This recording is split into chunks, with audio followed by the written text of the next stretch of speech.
Hey, what's going on YouTube? Adam C here. Thanks for watching. It's a balmy 10 degrees here in the Midwest. Beautiful as always. Today's video is both good and bad. The bad, I am sending out 10 or 12 of my largest fish, some of my nicest fish that a lot of you have really enjoyed over the years. The good news is that I'm sending them to Butch at Southeast Cichlids.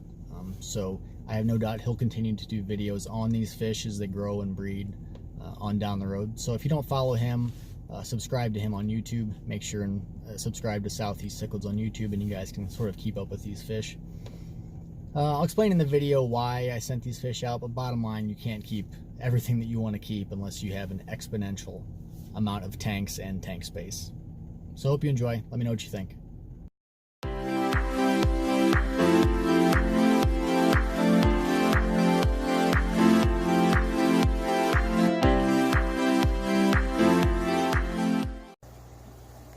So it's very early morning.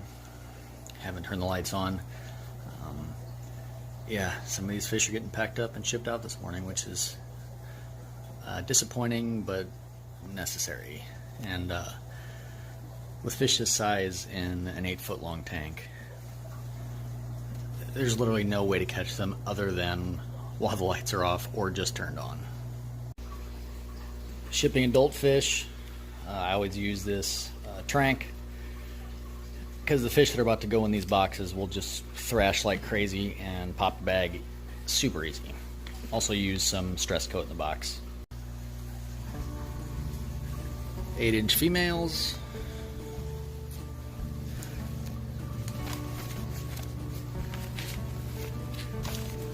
Eight-inch females. Got the trank in there. You can see they're pretty chilled out.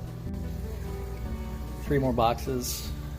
Put stress coat in that one already. 2 more need their dosage.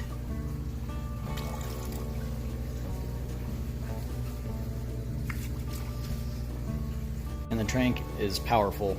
Only need 5 drops per gallon of water. I'm not going to show that because I have to really focus to not overdo it. They are leaving me a nice parting gift.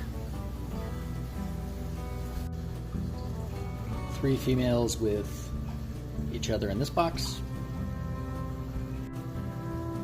1 male, 2 females in this box, and you can probably kind of see. I'll show you. They get chilled out on the trank, so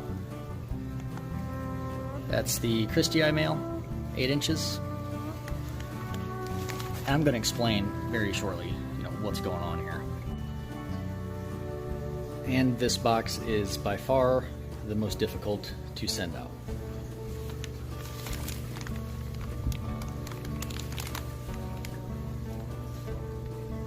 It's my nice big Malawi trout. It's on this trank. For size purposes, you can see sideways. He's almost one edge of the box to the other. And these boxes are 15 inches wide. So he is bigger than I thought he was. And this is what an aquarium looks like after trying to catch large predator haps.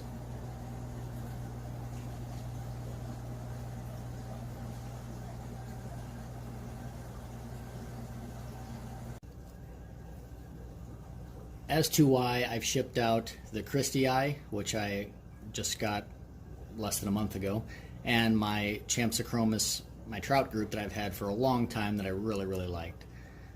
There is a reason. So, number one, the Christie. I got the Christie to fill this tank up a little bit until I could get my Leptourus green females found and delivered to me. I'd been waiting for the greens for about a year. So, of course, I get the Christie in, and within 3 days after that, get a call from Butch at Southeast Cichlids. Hey man, after a year, we got him in, you prepaid for him, I'm going to send him right on to you. So, of course, now I wouldn't have ever ordered the Christie had I known that was going to happen. So, my Leptourus green females are here. They're in quarantine right now. So, why did the trout have to go? Well, if you followed the channel for a long time, even just a fairly long time, you know that I have hybrids here from trout and Leptourus green. So clearly they're very, very capable of crossbreeding, and if I hadn't seen them if I hadn't seen them in the act of crossbreeding, I wouldn't have been able to tell the fry from those as hybrids until they were almost 2 inches. And at that point, I've almost always shipped fish out at that size. So it was going to be too difficult for me, if I'm trying to breed multiple species in a tank like this, to breed a fish like the trout and the greens in the same tank, knowing they already have a history of crossbreeding. So that leaves me with a lot less fish. Of course, you probably see the aggression from the nigriventer, which has been a big problem for a long time. I'm getting ready to add some fish into here.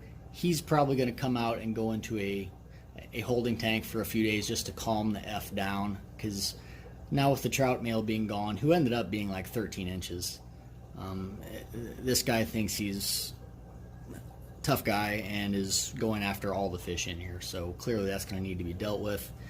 He'll go into a holding tank for a decent amount of time, honestly, probably a few weeks, which he'll be fine in. I just won't get any nigriventer fry during that time, but left unchecked without some other male in here of some sort of significance, he's just going to straight murder his females.